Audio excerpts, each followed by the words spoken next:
Now we discuss about the important characters of various order of gymnosperm. जैसा कि हमने भी क्लासिफिकेशन में देखा, जिम्नोस्पर्म को अलग अलग डिवीज़न में, ऑर्डर्स में और क्लासेस में डिवाइड किया गया। डिवीज़न को क्लासेस में एंड क्लासेस को ऑर्डर में क्लासीफाई किया गया है। देन जो एक आउटलाइन थी क्लासिफिकेशन की उसे हमने डिस्कस कर लिया। Now we discuss the specific features of the order. Order जो साइकेडोफिलिकल्स है, जिसे टेरिडोस्पर्मेल्स के नाम से भी जाना जाता है, बेसिकली इन्हें हम सीड फंड भी कहते हैं। All member of Cycadofilicales are fossils and commonly known as seed फंड। साइकेडोफिलिकल्स के जितने भी मेंबर्स हैं ये फॉसिल की फॉर्म में है। नेचुरली आज के टाइम में ये अर्थ पर प्रेजेंट नहीं है। और द प्लांट और member of the Cycadofilicales is known as seed फंड। इन्हें सीड फंड के नाम से जाना जाता है। अगर आप एग्जाम में क्वेश्चन आता है कि सीड फंड किसे कहा जाता है, तो आप विदाउट एनी डाउट टेरिडोस्पर्मेल्स या साइकेडोफिलिकल्स लिखेंगे। They form a connecting link between साइकेट्स end fund. ये जो सीड फंड है ये साइकेट्स और जो फंड है उनके बीच में एक योजक कड़ी या कनेक्टिंग लिंक के फॉर्म में काम करते हैं। They originate in Devonian period. इनका जो ओरिजिन हुआ था डिवोनियन पीरियड में हुआ था। Devonian period is a time of Palaeozoic era and were the dominant part of vegetation in the Carboniferous period. Devonian period में ओरिजिनेट हुए थे और कार्बोनिफेरस टाइम में ये अपने वेल डेवलप्ड फॉर्म में या सुविकसित रूप में पाए जाते थे। इनकी जो लीफ थी लार्ज थी, जिन्हें मेगाफिल कहा जाता था। ये फॉन्ड लाइक लीफ होती थी और प्रेगनेंटली कंपाउंड लीफ होती थी। The leaf trace were large and with one और मोर स्टेम। लीफ ट्रेस जैसा कि मैं आपको बता चुकी हूँ, जब स्टेम से जाइलम एंड फ्लोएम का जो मूवमेंट लीफ के अंदर होता है, तो इस मूवमेंट से जो ट्रेस फॉर्म होता है उसे हम लीफ ट्रेस कहते हैं। तो यहाँ जो लीफ ट्रेस था वो वन और मोर स्ट्रैंड से बना हुआ था। मीन्स लीफ के अंदर एक से अधिक जाइलम फ्लोएम इसके अंदर एंटर होते थे। The secondary xylem consist of thin walled tracheids and parenchyma. इनमें सेकेंडरी ग्रोथ पाई जाती थी। सेकेंडरी ग्रोथ के द्वारा जो इसमें सेकेंडरी फ्लोएम बनता था, उस सेकेंडरी जाइलम बनता था। इस सेकेंडरी जाइलम के अंदर ट्रैकेट्स और पैरेन्काइमा दोनों प्रकार की सेल्स पाई जाती थी। यहाँ वेसल्स और जाइलम फाइबर्स प्रेजेंट नहीं होते थे। The primary xylem was MISA. जो सबसे पहले जो डेवलप होता था xylem without any secondary growth, वो मीजाक प्रकार का जाइलम होता था। Spores were formed in ex-annulate sporangia which were aggregated in group to form distinct synangia। इनमें स्पोर्स का फॉर्मेशन स्पोरेंजिया में होता था और ये स्पोरेंजिया एक्सयूनेट टाइप की होती थी, जो कि एक ग्रुप में या एग्रीगेटेड फॉर्म में पाई जाती थी। जो स्पोरेंजिया का ग्रुप होता है, जो समूह होता है, उसे सिनेंजिया के नाम से जाना जाता है। Seed were formed on normal और स्पेशलाइज्ड लीव्स। सीड जैसा कि मैंने आपको बताया कि इसमें वेजिटेटिव ग्रोथ प्रेजेंट थी, बड़ी बड़ी लीव्स थी, लेकिन सभी लीफ पर इनमें सीड का फॉर्मेशन नहीं होता था। जिन लीव्स पर सीड का फॉर्मेशन होता था उन लीव्स को स्पेशल लीफ या मेगास्पोरो लीफ कहा जाता था। Seed were formed on normal और specialised leaves. They possess distinct pollen chamber and well-developed vascular stem। इनमें pollen chamber और vascular stem दोनों ही present थे। Now अगर हम बात करते हैं few examples of the member which belong to the Psychedophilicales और Pteridospermales, तो सबसे जो कॉमन एग्जाम्पल है साइकेडोफिलिकल्स या टाइडोस्पर्मेल्स का वो है लेजिनोप्टेरिस और मेड्यूलोसा। These two are the basic and common example of Psychedophilicales। Psychedophilicales के अंदर लेजिनोप्टेरिस और मेडुलोसा को सम्मिलित किया गया है। Now we come on second order which is Banetitales। Banetitales को Psychedioidales के नाम से भी जाना जाता है। The member of this order also occur only in the fossilized form। इस जैसा कि मैंने आपको बताया कि इसके जो ऑर्डर साइकेडोफिलिकल्स है, इसके सारे मेंबर्स फॉसिल के फॉर्म में ही पाए जाते थे। इसी तरह से जो बेंटिटेल्स है या साइकेडियोइडेल्स है, इसके भी सारे मेंबर जो थे वो फॉसिल के फॉर्म में ही प्रेजेंट थे। They were originated in the Mesozoic era and were dominant in the Jurassic period and decline in the upper Cretaceous period. इनका जो ओरिजिन हुआ था मीसोजॉइक एरा में हुआ था और जुरासिक पीरियड में ये डोमिनेंट फॉर्म में पाए जाते थे और क्रिटेशियस पीरियड में ये वेल डेवलप फॉर्म में थे और इनका फिर डिक्लाइन शुरू हो गया था या मीन्स ये एक्सटिंक्ट होने लगे थे, विलुप्त होने लगे थे। इनका जो स्टेम था वो ट्यूबेरस और इरेक्ट स्टेम होता था।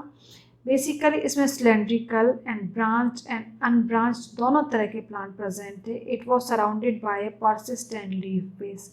जैसा कि आपने देखा जो खजूर का प्लांट है या साइकस है जिसमें स्टेम परसिस्टेंट लीफ बेस से कवर्ड रहता है, इसी तरह इनमें जो छोटा और अनब्रांच स्टेम था, ट्यूबेरस जो स्टेम था, वो भी लीफ परसिस्टेंट लीफ बेसिस से कवर रहता था। The vascular stem was siphonostelic and the xylem was endarch. इनमें जो वेस्कुलर स्टेम था वो साइफोनोस्टेलिक प्रकार का संवहन तंत्र इसमें पाया जाता था और जाइलम इसमें एंडार्क प्रकार का होता था। जैसा कि मैं आपको बता चुकी हूँ, जब जाइलम का फॉर्मेशन सेंटर टू पेरिफेरी यानी केंद्र से परिधि की तरफ होता है तो उसे हम एंडार्क कंडीशन कहते हैं। तो यहाँ जो जाइलम का फॉर्मेशन था वो एंडार्क फॉर्म में जाइलम डेवलप होता था। Growth rings were absent in the wood.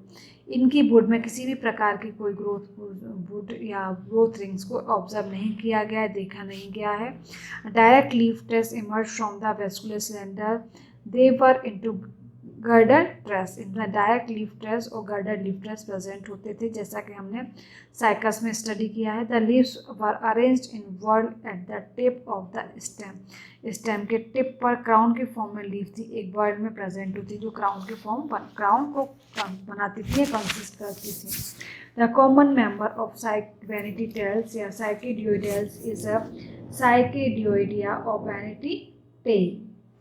Now order Psychedels.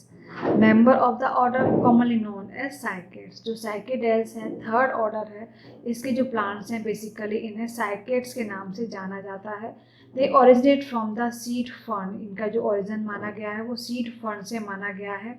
At the end of Coniferous period and flourished well in the Jurassic period of the Mesozoic era. Carboniferous period के and में इनका origin हुआ था और Jurassic period में ये बहुत well develop form में थे और मीसोजोइक एरा में ये एक्सटिंक्ट होना स्टार्ट हो गए थे। The order include 11 living genera. Cycadales के अंदर 11 लिविंग जेनरा हैं। इससे पहले जो हमने 2 ऑर्डर डिस्कस किए हैं, these all include only fossil member, but Cycadales include 11 living genera and about 100 species. इसके अंदर 100 स्पीसीज हैं। Some important diagnostic feature of psychedels are as follows। जो psychedels हैं इसके जो important features हैं जिसके बिहार पे हम इसको आइडेंटिफाई कर सकते हैं, उसमें मोस्ट इम्पॉर्टेंट है कि इसके जो प्लांट होते थे वो वुडी ट्री के फॉर्म में होते थे, लेकिन इसमें एक एक्सेप्शन है, इज अ ज़ैमिया पिग्मिया। आपको याद रखना चाहिए कि Zamia pygmaea is a smallest gymnosperm. Question exam में आता है कि write the name of smallest gymnosperm, या सबसे छोटा जिम्नोस्पर्म कौन है उसका नाम बताइए। तो आप लिखेंगे Zamia pygmaea is the smallest gymnosperm. The stem is usually unbranched and is covered by persistent leaf basis. जो साइकेडेल्स हैं इनका जो स्टेम होता था बेसिकली अनब्रांच्ड होता था और इस पर पर्सिस्टेंट लीफ बेसिस या चिरस्थायी पर्णाधार इन पर पाए जाते थे। लीव्स इसमें पिन्नेटिक कंपाउंड प्रकार की लीव्स अरेंज होती थी। लीफलेट में सिंगल मिडवेन प्रेजेंट होती थी। लेटरल वेन्स का इसमें अभाव होता था, lacking of mid lateral veins. और जैसा कि at the time of discussion of member I discuss about the transfusion tissue. Transfusion tissue work as a lateral vein. इनमें जो ट्रांसफ्यूजन टिश्यू पाए जाते हैं उसमें लेटरल वेन की तरह काम करते हैं। The leaf trace are direct as well as girdle type. दोनों प्रकार के लीफ ट्रेसेस में पाए जाते थे। माइक्रो और मेगास्पोरेंजिया दोनों प्रेजेंट होती थी। Microsporangia basically male reproductive part को इंडिकेट करती थी और मेगास्पोरेंजिया फीमेल रिप्रोडक्टिव पार्ट को इंडिकेट करती थी। द पॉलिनेशन इज एनेमोफिलस, इसमें एनेमोफिलस प्रकार का पॉलिनेशन पाया जाता था। And the fertilisation is siphonogamous, siphonogamous fertilisation इसमें प्रेजेंट था। The pollen tube mainly function as haustorium, जो पोलन ट्यूब थी वो पॉलिनेशन के साथ साथ जर्मिनेशन के साथ साथ एक हॉस्टोरियम या चूसकन का भी काम करती थी। Basic and common example of Psychedels is a Psychus, Zamia pygmea, and Macrozamia, and Androstrobus, Nilsonia. These are the common example of Psychedels. Now we come on the order Chordateles. Is the fourth order of the Gymnosperm. The order consists of extinct plant which were originate in the Devonian period. कॉर्डेटेल्स में भी जो plant हैं वो अब विलुप्त हो चुके हैं, जो कि डिवोनियन पीरियड में पाए जाते थे। In the Carboniferous period they flourished well in form, Carboniferous में तो बहुत अच्छे वेल डेवलप्ड फॉर्म में थे। Then after they decline. Some important diagnostic feature of the order is plant were tall, जो कॉर्डेटेल्स के प्लांट थे वो काफ़ी लंबे होते थे, इनकी लंबाई लगभग 30 मीटर तक होती थी। इनका जो स्टेम था, स्टेम सो सेकेंडरी ग्रोथ में स्टेम सेकेंडरी ग्रोथ पाई जाती थी। लीव्स जो थी काफ़ी डाइवर्सिटी प्रेजेंट थी इसके मेंबर्स में। कुछ मेंबर इसके ऐसे थे इसमें बहुत छोटी लीव प्रेजेंट थी, कुछ मेंबर ऐसे थे इसमें 5 सेंटीमीटर तक की लीव प्रेजेंट थी। बेसिकली जो मेंबर थे कॉर्डेटेल्स, इनका जो नेचर था वो जीरोफिटिक नेचर को कैरी करता था, जीरोफिटिक नेचर के प्लांट थे और डाइकोटोमस ब्रांचिंग इसमें प्रेजेंट होती थी वेन्स के अंदर। मतलब इनके मीन्स जो इनके लीव्स हैं वो डाइकोटोमस ब्रांचिंग को फॉलो करती थी। There were only a few ovules in a strobilus. Strobilus में only few ovules ही present होते थे। Now order Coniferous. It is the largest order of Gymnosperm represented by 52 genera and about 550 species. तो अगर आपसे पूछा जाता है which one is the largest order of Gymnosperm, then you say Coniferous is the largest order of Gymnosperm which consists 52 genera and 550 species. 52 genera and 550 species present हैं. They originate in the Carboniferous period. इनका जो origin हुआ था Carboniferous period में हुआ था. They include 3/4 of the living gymnosperm. आज के टाइम में जितने भी लिविंग जिम्नोस्पर्म हैं उनका जो 3/4 पार्ट जो बनाते हैं वो कॉनिफेरस भी 3/4 पार्ट को फॉर्म करते हैं, या 3/4 जो जिम्नोस्पर्म प्रेजेंट हैं वो कॉनिफेरस ही प्रेजेंट है। बाकी इससे पहले जो हमने ऑर्डर डिस्कस किए हैं उसमें बेसिकली एक्सटिंक्ट या फॉसिल प्लांट ही प्रेजेंट है। But if we discuss about the living gymnosperm, then we can say in easy form that coniferous consists 3/4 part of the gymnosperm. इस जिम्नोस्पर्म के जितने भी लिविंग हैं उसमें 3/4 कॉनिफेरस को बिलोंग करते हैं, जो कि 52 जेनरा एंड 550 स्पीसीज से मेड अप है।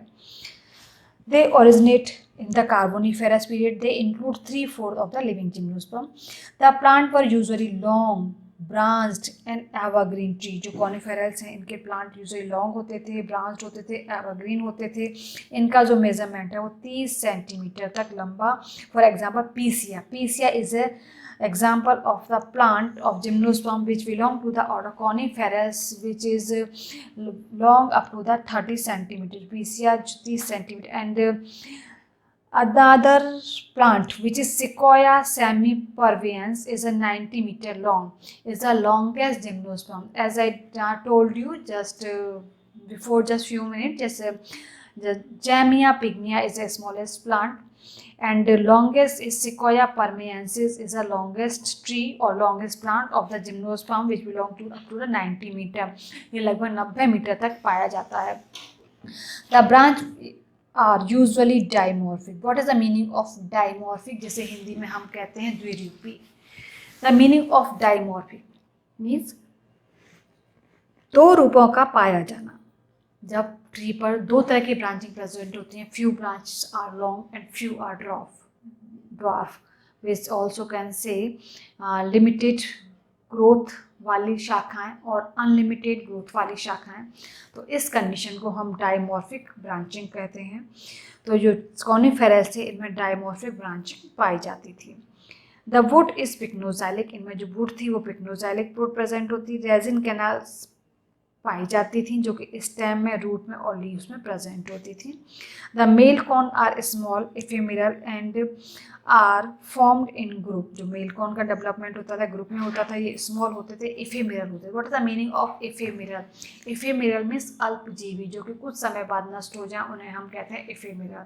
तो यहाँ जो मेल कॉर्न है वो कैसे ग्रुप में फॉर्मेशन हो रही है और इफेमेरल टाइप के ये मेल कॉर्न है। The female corn comparatively large होते थे और पेरेनियल होते थे। What is the meaning of perennial? Perennial को हिंदी में हम कहते हैं बहुवर्षीय, जो कि लंबे समय तक सर्वाइव करते हैं, इज कॉल्ड पेरेनियल। अगर any leaf and corn survive up to 2 year, अगर कोई भी कॉर्न है, कोई भी लीफ है, सिर्फ 2 ईयर तक सर्वाइव करते हैं, then the condition is called biennial. And perennial condition is consist for the more than 2 year, जो कि 2 से अधिक ईयर तक कंसिस्ट है, then the condition is called perennial. The male corn are small ephemeral and form in group. The fertilization is siphonogamous. What is the meaning of siphonogamous? As I told you during the discussion of members, siphonogamous, when the process of fertilization take place with the help of a tube. जब निषेचन की क्रिया एक नलिका के द्वारा होती है, when the process of fertilization take place by a tube, the process और कंडीशन इज कॉल्ड साइफोनोगैमस। तो ये जो अवस्था होती है, जो कंडीशन होती है, इसे हम साइफोनोगैमस या हिंदी में हम इसे नाल युग्मी कहते हैं। Now megasporophyll is differentiated into bract scale और ओविडिफेरस स्केल। जो फीमेल कौन था, फीमेल कौन लार्ज पेरेनियल होता था, और इसमें जो मेगास्पोरोफिल थी वो 2 तरह की स्केल से प्रेजेंट होती थी, ब्रैक्ट स्केल और ओविडिफेरस scale. The fertilization is siphonogamous, as I told you. The male gametes are non-motile. जो मेल गैमेट होते थे वो नॉन मोटाइल होते थे। नॉन मोटाइल मीन्स अचलनशील, जो कि मूव नहीं कर सकते हैं, जिनमें फ्लैजिला प्रेजेंट नहीं होती है, उन्हें हम अचल मेल गैमेट या नॉन फर्टाइल मेल गैमेट्स कहा जाता है। तो यहाँ जो मेल गैमेट्स है वो कैसे थे? नॉन मोटाइल मेल गैमेट थे। इसके अंदर मिस मेल गैमेट आगे मूव नहीं कर सकते थे। इसमें जो पॉलिनेशन है फॉर फर्टिलाइजेशन है ट्यूब के थ्रू हो जाता। मीन्स मेल गैमेट जो कि नॉन मोटाइल हैं उन्हें एक्स सेल तक पहुंचाने का काम कौन करती थी? एक ट्यूब लाइक स्ट्रक्चर करता था। That's why the type of fertilisation is a साइफोनोगैमस।